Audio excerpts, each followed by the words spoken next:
하나님의 관심은 죽이는 것이 아니라 살리는 것에 있습니다. 그 생명을 살리기 위해 하나님은 이 땅에 예수 그리스도를 보내셨습니다. 예수 그리스도의 십자가는 유대인에게는 거리끼는 것이 되었고요, 이방인에게는 미련한 것이 되었습니다. 하지만 우리는 알고 있습니다. 예수 그리스도의 십자가가 하나님의 부르심을 받은 우리들에게는 하나님의 능력이요 하나님의 지혜인 것을 우리는 믿습니다. 하나님의 관심은 어제나 오늘이나 영원토록 오직 하나, 온 천하보다 귀한 한 영혼이 살아나는 것, 영혼 구원, 영혼 생명을 얻는 것에 있습니다. 우리는 계속해서 창세기 말씀을 묵상하고 있습니다. 거듭 말씀드리는데 창세기 말씀을 묵상하면서 소위 신앙의 선진들이 나오죠. 신앙의 선배님들. 아브라함이 나오고요, 이삭이 나오고 야곱이 나오고, 그리고 오늘 우리가 계속해서 보고 있는 요셉이 나옵니다. 이러한 신앙의 선배들을 보면서 우리의 마음에 새겨야 하는 것은, 야, 아브라함처럼 살자, 이삭처럼 살자, 야곱처럼 살자, 요셉처럼 살자가 아닙니다. 이렇게 가시면 안 됩니다. 우리가 마음에 새겨야 할 것은 뭐냐면, 아브라함을 사용하셨고 이삭을 사용하셨고 야곱을 사용하셨고 요셉과 함께 하셨던 그 하나님을 우리가 더욱더 온전히 바라보자가 우리 마음에 새겨져야 합니다. 이것이 창세기 말씀을 묵상하고 있는 우리들이 반드시 해야 되는 것임을 기억하셔야 될 것입니다.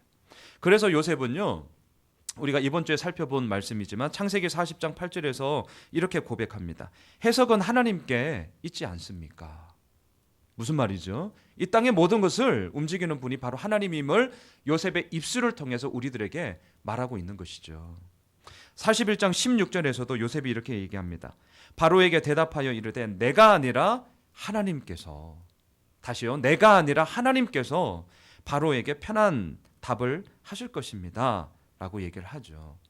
바라기는 오늘 예배를 드리는 우리들의 모든 삶의 고백 가운데 이러한 믿음의 이야기들이 더욱더 견실해지기를 소망합니다. 반드시 하나님께서는 우리들을 그러한 믿음의 길로 인도하실 줄 믿습니다. 자, 오늘 본문 18절은 이렇게 시작을 하는데요. 사흘 만에 요셉이 그들에게 이르되 나는 하나님을 경외하노니 너희는 이같이 하여 생명을 보전하라. 자, 사흘이라는 시간은요, 요셉의 형들이 정탐꾼이 아니냐라는 의심으로 인해서 감금을 당한 지 3일이 된 그 시간을 말하고 있습니다. 바로의 꿈을 요셉이 해석한 것처럼 7년 풍년이 이루어졌습니다. 그리고 이제 7년 흉년이 시작되었습니다. 가나안 땅에도 기근으로 인해 먹을 것이 없습니다. 양식을 구하기 위해 요셉의 형들은 애굽에 왔습니다. 요셉은 이들을 보자마자 알았습니다. 그런데 요셉의 형들은 애굽의 총리가 요셉일 것이라고는 전혀 생각하지 못했던 거죠. 알아볼 수가 없었습니다. 더군다나 지금 헤어진 지 대략 한 20여 년의 시간이 흘렀습니다. 요셉이 17살 때에 형들로부터 팔아 넘겨지죠. 그리고 30세에 13년이 지난 30세에 애굽의 총리가 되죠. 그리고 7년 풍년이 지났습니다. 그리고 이제 흉년이 지금 시작되고 있습니다. 대략 한 20여 년 만에 만남이었기 때문에 형들이 요셉을 알아볼 리도 없었고 더군다나 애굽의 총리로 됐을 거다라는 생각을 전혀 할 수가 없었던 상황이었죠. 요셉은요, 이 형들을 테스트하기 위해서 정탐꾼으로 온 것이 아니냐라고 어제 본문을 보면 엄청나게 지금 다그쳤습니다. 그리고 정탐꾼이 아니다라는 것을 증명하기 위해서 너희들에게 내가 한 가지 제안을 하겠다라고 얘기를 하는데요. 자, 어제 우리 큐티 본문이었는데 우리 같이 한번 보면 좋겠는데요. 자, 42장 15절에서 17절까지입니다. 우리 한번 보도록 하겠습니다. 창세기 42장 15절에서 17절 말씀을 우리 한 목소리로 같이 읽어보도록 하겠습니다. 같이 읽겠습니다. 시작. 너희는 이같이 하여 너희 진실함을 증명할 것이라. 바로의 생명으로 맹세하노니 너희 막내 아우가 여기 오지 아니하면 너희가 여기서 나가지 못하리라. 너희 중 하나를 보내어 너희 아우를 데려오게 하고 너희는 갇혀 있으라. 내가 너희의 말을 시험하여 너희 중에 진실이 있는지 보리라. 바로의 생명으로 맹세하노니 그리하지 아니하면 너희는 과연 정탐꾼이니라 하고 그들을 다 함께 3일을 가두었더라. 요셉의 10명의 형들은요 3일 동안 구금당하였습니다. 자신들이 처한 문제를 풀기 위해 많은 얘기를 그 3일 동안 갇혀 있으면서 했을 거예요. 먼저 요셉의 이 제안을 수용할 것인가 거절할 것인가 이것부터 그들끼리 이제 논의를 해야 됐겠죠. 자, 한번 생각해 보세요. 이 요셉의 제안을 수용한다면 두 가지 문제를 풀어야 돼요. 자, 첫째, 10명 중에 9명은 남고 1명은 가나안 너희 집 고향으로 돌아가서 양식도 주고 막내 아우 베냐민을 이제 데려와야 됩니다. 자, 10명이에요, 10명. 1명을 누구 보낼 거냐? 이 제안을 수용한다면 자, 10명 중 9명은 남아야 되고 1명은 가야 되는데 1명 누가 갈 거냐에 대해서 얘기를 해야겠죠. 두 번째, 가나안 땅 고향으로 갔어요. 아버지 야곱에게 여차여차해서 막내 아우 베냐민을 지금 데리고 가야 됩니다라고 얘기했을 때 과연 아버지 야곱은 이 얘기에 대해서 어떻게 반응할 것인가? 아버지를 설득해서 이 베냐민을 과연 데리고 올 수 있을 것인가에 대해서도 논했겠죠. 자, 반대로 이 요셉의 제안을 거절한다면 이 형들은 어떤 생각을 해야 되겠습니까? 자신들이 결코 정탐꾼이 아니다라는 것을 또 다른 방법으로 증명해야 했을 것입니다. 그런데 이것은 현실적으로 불가능하죠. 왜냐하면 자신들을 지금 정탐꾼이다라는 명목으로 3일 동안 감금시킨 대상은 애굽의 2인자, 소위 말하는 애굽의 실세 총리였기 때문에 그렇습니다. 그렇기 때문에 이 10명의 형들은요, 요셉의 제안을 수용할 수밖에 없었습니다. 이 제안을 거절한다는 것은 사실 다른 답을 가질 수가 없는 상황이었기 때문에 그렇죠. 하지만 10명 중 누가 갔다 올 것인가? 아버지 야곱은 베냐민을 내어줄 것인가? 더욱이 9명은 감금되어 있는데 갔다 올 동안 이들이 안전하게 있다고 누가 보장할 것인가? 얼마나 이 미심쩍은 부분들이 많이 있겠습니까? 결국 3일이 지나도록 이 10명의 형제들 사이에서 뾰족한 결론을 내지 못하였습니다.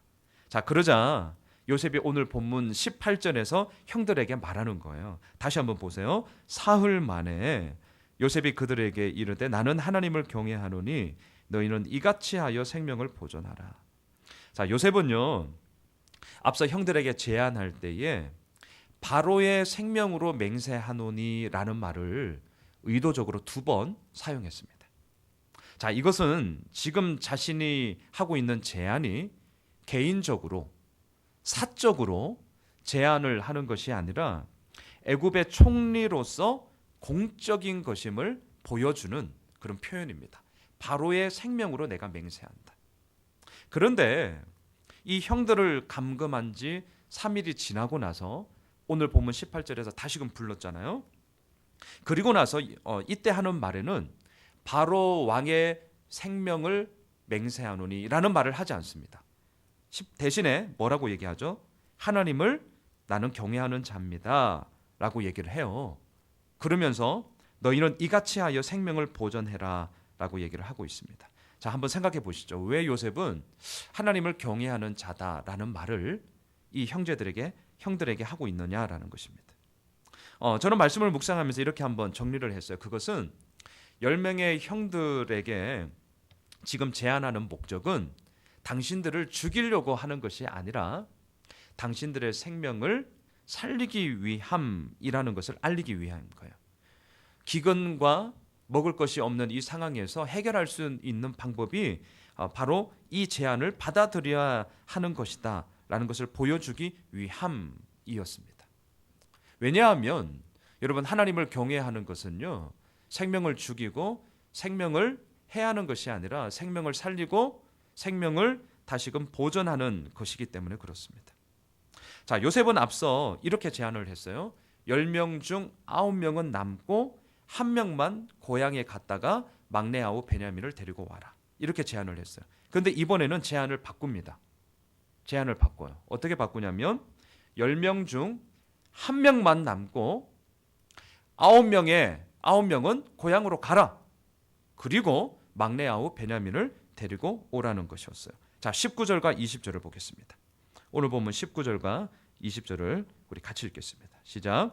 너희가 확실한 자들이면 너희 형제 중 한 사람만 그 옥에 갇히게 하고 너희는 곡식을 가지고 가서 너희 집안의 굶주림을 구하고 너희 막내 아우를 내게로 데리고 오라. 그러면 너희 말이 진실함이 되고 너희가 죽지 아니하리라 하니 그들이 그대로 하니라. 자, 3일 동안 결론을 내리지 못하고 머뭇거리던 이 형들이요, 이번에는 그대로 수용합니다. 왜냐하면 두 가지 이유 때문입니다. 첫 번째는 앞서 제안한 것보다 조건이 좋았기 때문입니다. 앞서 제안은 어떻게 했습니까? 10명 중 9명은 애굽에 남고 1명만 갔다 와라. 위험 부담이 상당히 높죠. 하지만 두 번째 제안은 뭐죠? 10명 중 1명만 남고 9명은 고향 가라, 이거였습니다. 앞서 제안한 것보다 위험 부담이 훨씬 줄어들었습니다. 또한 제안을 수용한 두 번째 이유는 뭐냐면 요셉이 자신을 얘기를 하면서 뭐라고 그랬죠? 나는 하나님을 경외하는 자입니다 라고 얘기를 했습니다. 이 말을 들으면서 이 형들의 마음 가운데 소위 완전무장했던 것들이 이 말이 하나의 빌미가 되어서 스물스물 해제되었던 것 같습니다. 저는 아마 이 두 번째 이유가 요셉의 이 제안을 수용하는데 더 결정적인 이유라고 생각을 하는데요. 저도 가끔 이런 경우가 있습니다. 예를 들어서요, 제가 이렇게 쉬는 날에 아니면 또 어린이날 때도 마찬가지였는데 우리 애들을 데리고 이렇게 놀이터에 갔어요. 애들 열심히 놀고 있잖아요. 그럼 이제 뭐 함께 놀 때도 있지만 좀 힘들어서 이렇게 벤치나 이렇게 옆에 이제 부모들 앉아 있을 수 있는 의자에 이렇게 있습니다. 그럼 앉아 이렇게 있어요. 그럼 가끔은 이렇게 아빠들도 같이 이제 또 오면 이렇게 같이 이렇게 앉아 있죠. 그러다가 뭐 우연찮게 이제 서로 이제 얘기를 하게 됩니다. 뭐 아이들에 대해서 얘기를 하게 되죠. 그러다가 아마 그랬던 거가 저기 생각이 나요. 저도 모르게 뭐 아이들 얘기를 막 하다가 이제 뭐 주일날 교회도 가고 뭐 재밌게 이렇게 지낸다고 소위 이제 신앙 냄새 나는 얘기를 이제 하게 된 거죠. 그때 상대편 아빠가 그랬어요. 어이구, 교회 다니세요?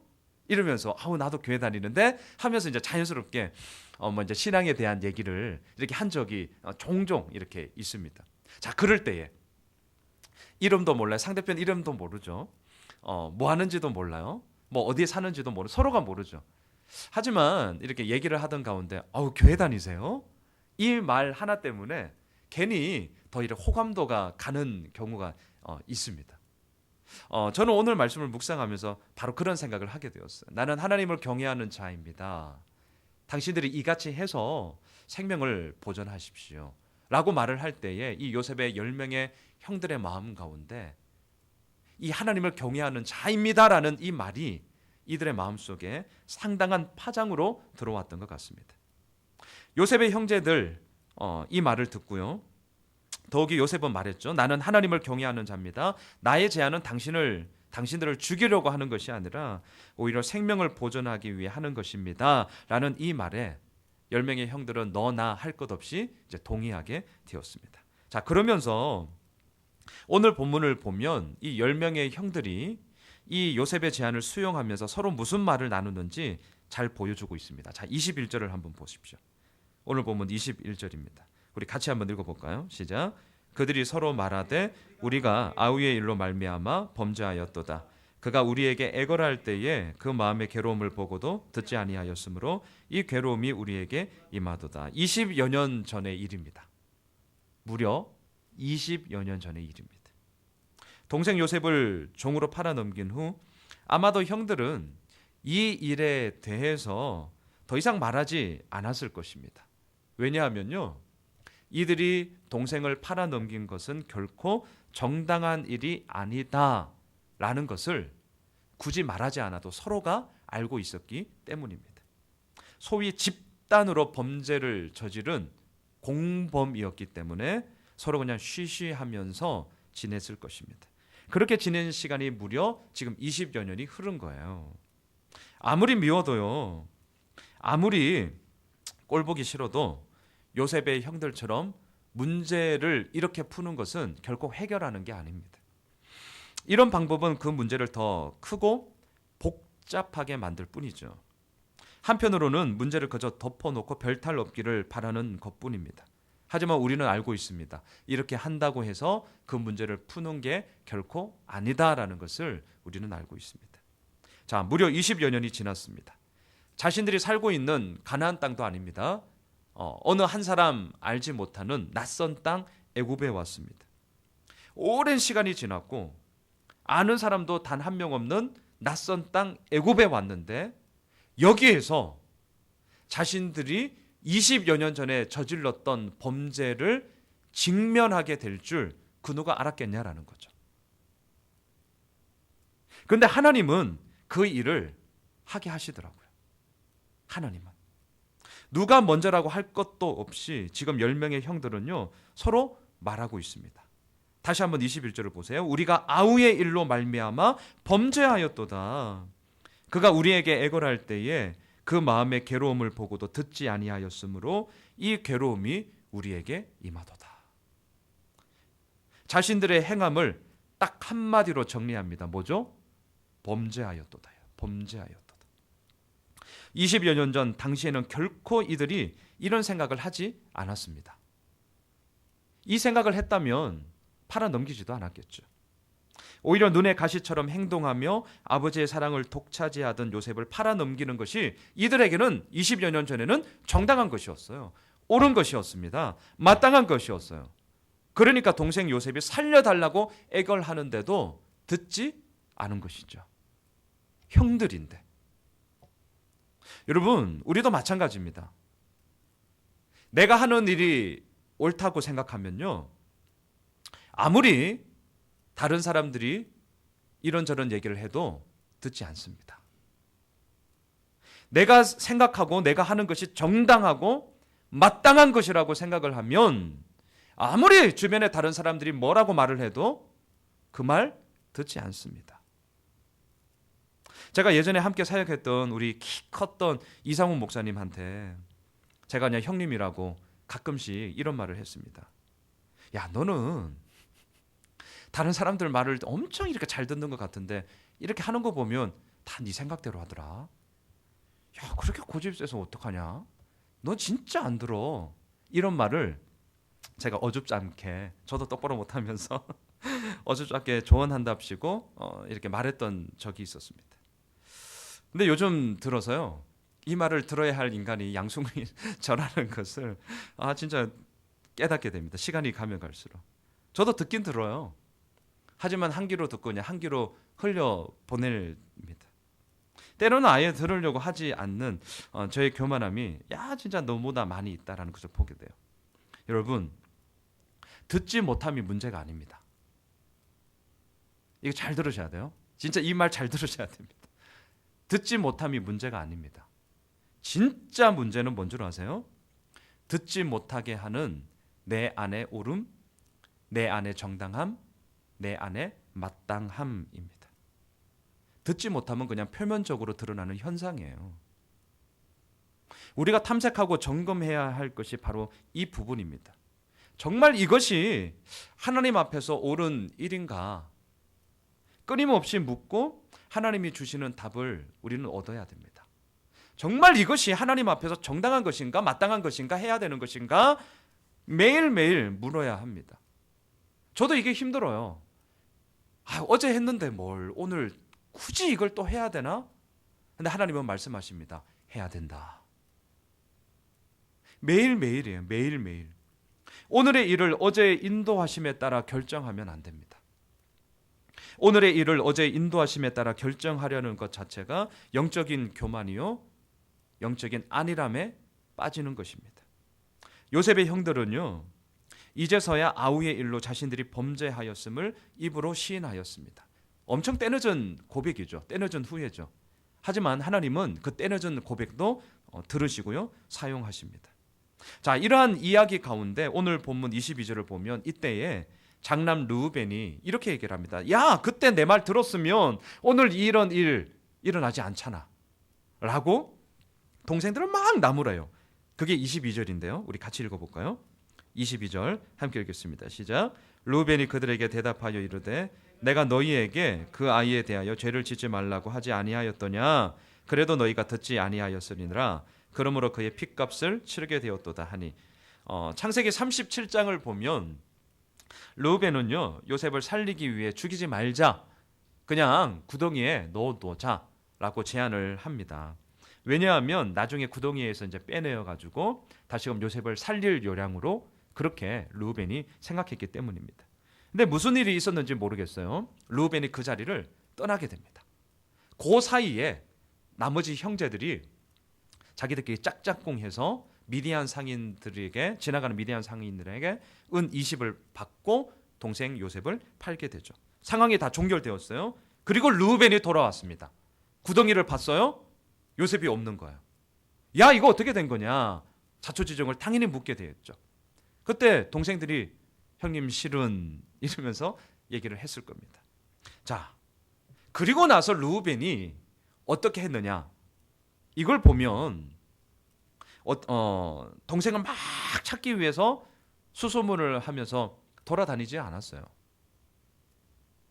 아니면 아버지에게 정직하게 말하고 나서 할 수 있는 최선의 방법으로 이 요셉을 찾습니다 라고 마치 이산가족 찾기 하듯이 그렇게 찾아 헤매질 않았습니다. 성경에는 뭐라고 얘기하냐면 이 일 이후에 여러분 창세기 37장 30절과 31절을 보면 이런데요. 제가 그냥 한번 읽어드릴게요. 잘 한번 들어보십시오. 아우들에게로 되돌아와서 이르되, 르우벤이 되돌아온 거예요. 아이가 없도다. 나는 어디로 갈까? 그들이 요셉의 옷을 가져다가 순염소를 죽여 그 옷을 피에 적시고. 자, 이게 뭐죠? 결국은요, 르우벤 역시 동생들과 함께 공범이 되었습니다. 아버지에게 요셉이 죽었다고 거짓 보고를 하였습니다. 그게 르우벤이에요. 근데 20여 년이 지났어요. 지금 와서 자신들이 위협에 처하니까 얘기하는 거예요. 야, 그때 내 말 들었으면 지금 이런 일 없지 않냐. 동생들을 막 나무라고 있는 것이죠. 어쩌면 르우벤의 뭐 넋두리일 수도 있겠죠. 아니면 이런 것도 있지 않을까요? 야, 나는 그래도 너희들보다는 나았어 라는 또 다른 자신의 의로움을 이 자리에서마저 드러내고 있는 자기 합리화일 뿐인 것이죠. 여러분, 서로가 서로를 비교할 때 르우벤과 같은 태도를 가질 수밖에 없습니다. 우리 늘 묵상하고 얘기 나누는 거 있잖아요. 남들보다 잘 되면 교만에 빠지죠. 남들보다 못하면 낙심에 빠지잖아요. 만일 우리가 이러한 교만과 낙심 사이를 왔다 갔다 한다면 이 악순환을 벗어날 수 있는 길은 딱 하나밖에 없어요. 딱 하나밖에. 그게 뭐죠? 절대적인 기준인 하나님 앞에 서 있는 거예요. 사람 앞에 서 있으면 교만과 낙심의 이 진자운동은 계속해서 이루어질 것입니다. 남들보다 잘 되면 교만 떨고 남들보다 못 되면 깨갱하고 끊임없이 이 진자운동을 하게 될 겁니다. 이유는 사람 앞에 서 있기 때문에 그렇습니다. 하나님은 오늘도 우리들에게 말씀하십니다. 너희는 내 앞에 서 있어라. 내 앞에. 하나님 앞에 서 있으면 잘한다고 교만 떨 것도 없고요. 하나님 앞에 서 있으면 못한다고 낙심할 것도 없습니다. 왜냐하면 나와 함께 하시는 하나님이 이끄시는 대로 그 길을 그냥 걸어가면 되기 때문입니다. 자, 이 오늘 본문의 이 상황을 한번 머릿속으로 그림을 한번 그려보세요. 애굽 총리 요셉과 그의 형들 10명이 서로 마주보면서 지금 대화를 나누고 있습니다. 오늘 본문 23절을 보면요. 오늘 보면 23절도 같이 한번 읽어볼까요? 23절입니다. 시작. 그들 사이에 통역을 세웠으므로 그들은 요셉이 듣는 줄을 알지 못하였더라. 자, 요셉은요 일부러 히브리 말을 할 줄 알죠. 그런데 하지 못하는 척하면서 통역을 세웠습니다. 요셉은 지금 이집트 말을 하고 있고 그 이집트 말을 받아서 통역이 히브리 말로 지금 하고 있습니다. 그러니까 요셉의 형들은 당연히 지들끼리 하는 말을 이 애굽 총리는 듣지 못할 거다라는 생각을 했고요. 그 면전 앞에서 지금 자기들끼리 얘기를 지금 나누고 있었던 것이죠. 이건 어디까지나 정말 지들 생각이었죠. 지들 생각. 자, 24절 25절을 한번 볼까요? 24절 25절입니다. 시작. 요셉이 그들을 떠나가서 울고 다시 돌아와서 그들과 말하다가 그들 중에서 시므온을 끌어내어 그들의 눈앞에서 결박하고 명하여 곡물을 그 그릇에 채우게 하고 각 사람의 돈은 그의 자루에 도로 넣게 하고 또 길 양식을 그들에게 주게 하니 그대로 행하였더라. 요셉이 이 형들의 대화를 듣다가 감정이 욱 북받쳤어요. 도저히 그 자리에 있을 수가 없었어요. 그래서 나갑니다. 그 자리를 떠납니다. 엉엉 울었는지 찔끔찔끔 울었는지는 모르겠습니다. 요셉이 하여튼 실컷 울었습니다. 왜 울었을까요? 왜 울었을까요?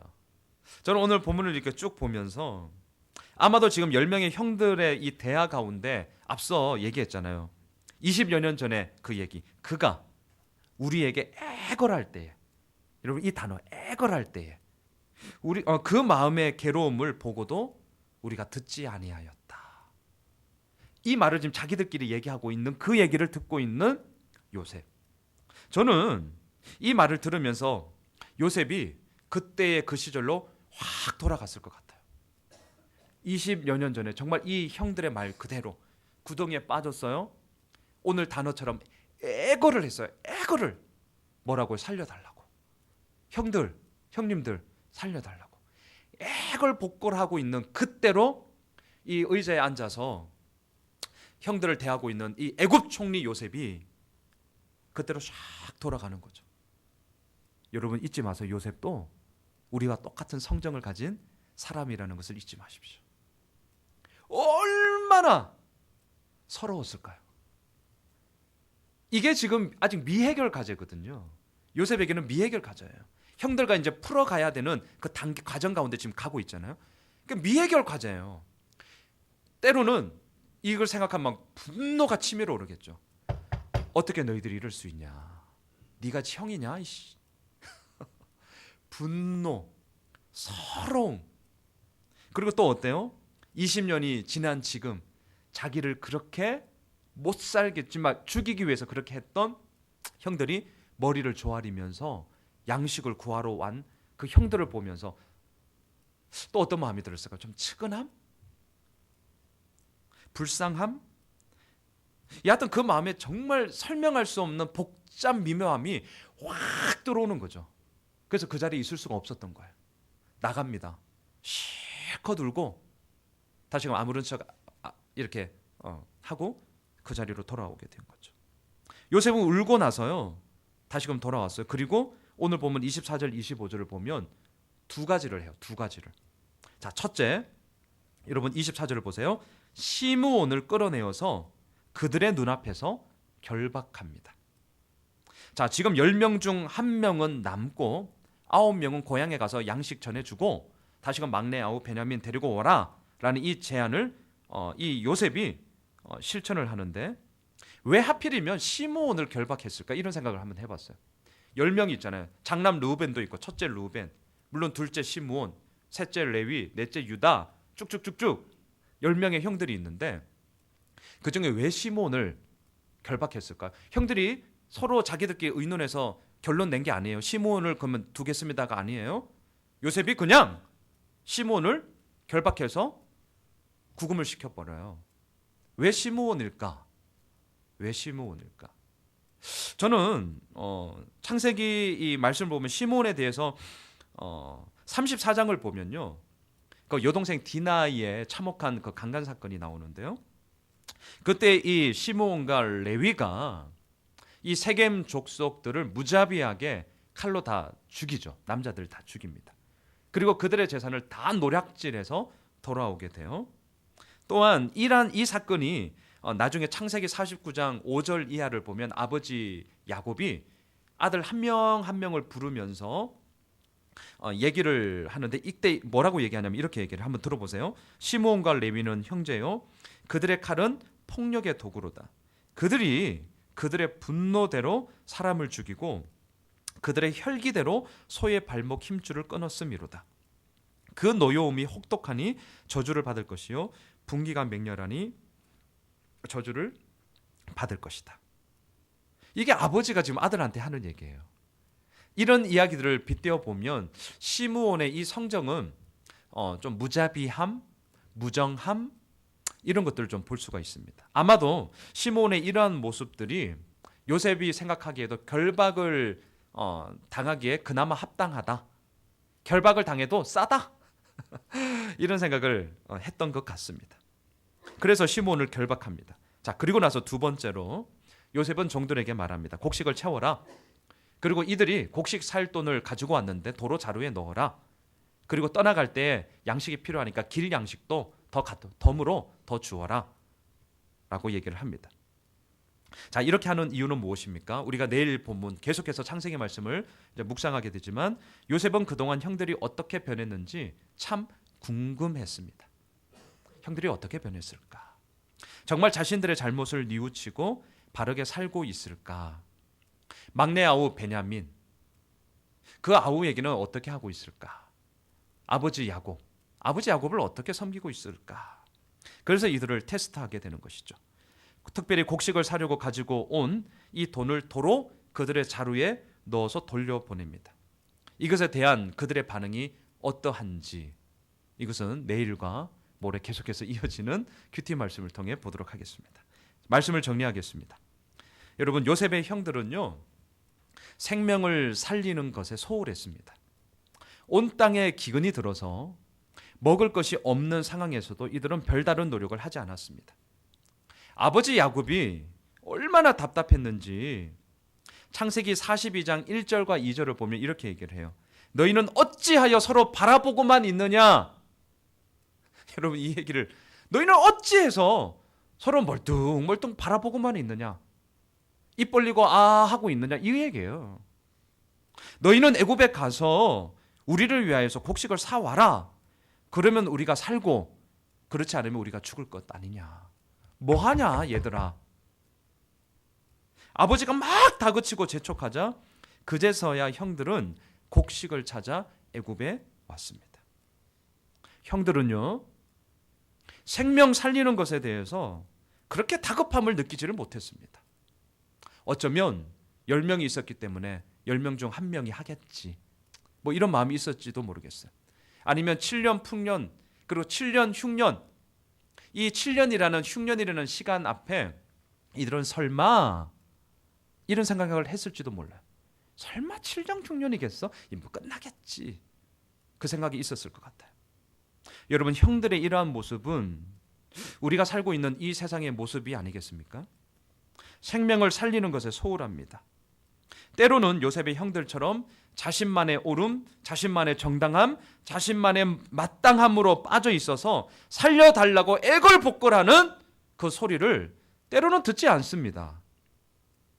이러한 세상을 향해 하나님은 요셉의 입술을 통해 지금 말씀하십니다. 너희는 이같이 하여 생명을 보존해라. 하나님의 관심은 오직 하나, 생명입니다. 생명을 살리기 위해 이 땅에 하나밖에 없는 예수 그리스도를 보내셨습니다.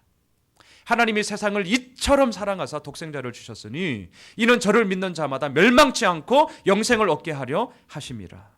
세상을 이처럼 사랑하신 하나님 앞에 오늘도 우리는 이같이 하여 생명을 보존하는 믿음의 길을 걸어가야 할 것입니다.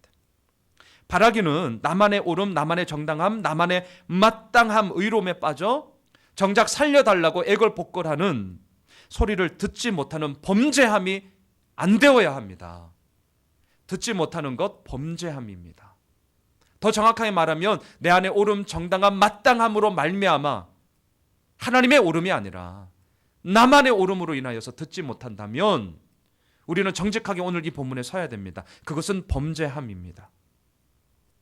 하나님은 오늘 요셉의 입술을 통해 다시 한번 말합니다. 너희들이 하나님을 경외하는 자냐? 그렇다면 너희들은 이같이 하여서 생명을 보존해야 된다. 이것이 오늘도 우리들에게 말씀하시는 하나님의 음성입니다. 바라기는 나만의 옳음, 나만의 정당함, 나만의 의로움에 빠져서 다른 사람들의 소리를 듣지 못함이 아니라 생명을 보존하고 살리는 하나님을 경외함으로 말미암아 오늘도 그 믿음의 길을 함께 걸어 나아가는 우리 모두가 되기를 소망합니다. 그때에 하나님의 우리를 보고 말씀하십니다. 너 참 잘했다. 너 참 잘했다. 그 길을 우리 함께 걸어가는 예수 향람의 믿음의 동력자님들이 되시길 주님의 이름으로 축원합니다. 우리 이 시간 다 함께 일어나셔서요.